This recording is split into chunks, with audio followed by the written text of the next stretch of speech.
The advice I've been seeing for a masculine young man in regards to his ego nowadays is don't be egotistical. Kill your ego. Just be this, as Hamza calls it, a cute little humble guy with no ego at peace. Well, yeah, that sounds all well and good. But the reason the majority of people are telling you to have no ego, to not be ambitious, to not want to be the best version of yourself is because they can't handle, as Hamza says, strong thoughts, because all they know is their own weak thoughts. They can't handle you saying, I'm going to be the best version of myself, I'm going to take over the world. To them it sounds cringe. Don't be so egotistical. Why do you have to be so ambitious for? Be careful. Now, the only way you should be humble is be humble to God. Be humble in front of God, because God is always above us.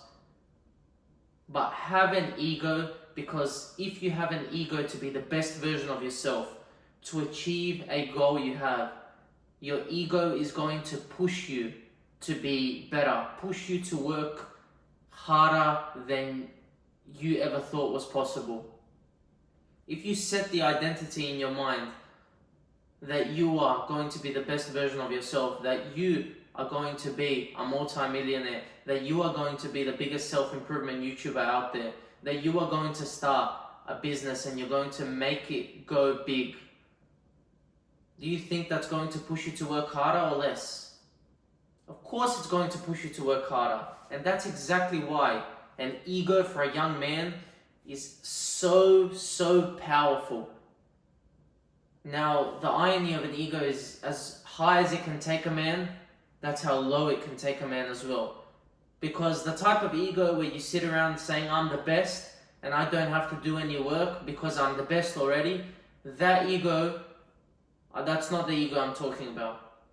I'm talking about the ego where you wake up and say, I have to take over the world, I have to grow my YouTube channel, I have to grow my business, I have to become a multi-millionaire.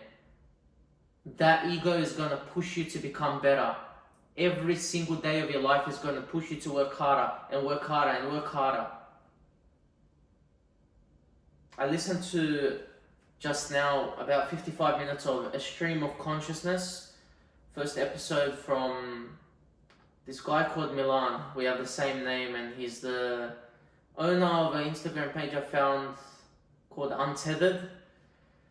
And his first guest was Hamza, and Hamza said people are now running away from negative emotions, like a heartbreak, like not having a woman in their life, or not being good enough for a woman, like being physically unfit. They're running away and getting indulgences to fulfill those needs artificially instead of going out into the real world and working on themselves until they are good enough for those very things they need, so they can achieve those things.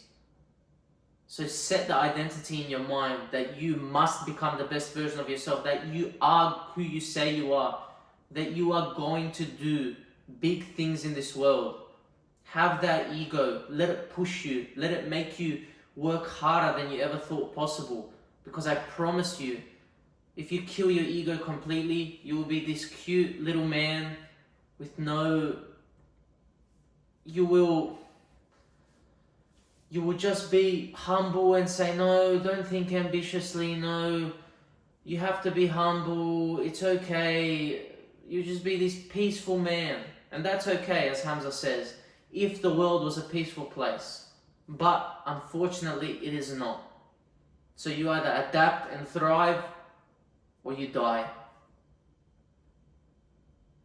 Let your ego fuel you. Let your negative emotions fuel you to achieve positive and great things in this world. I promise you, you won't look back.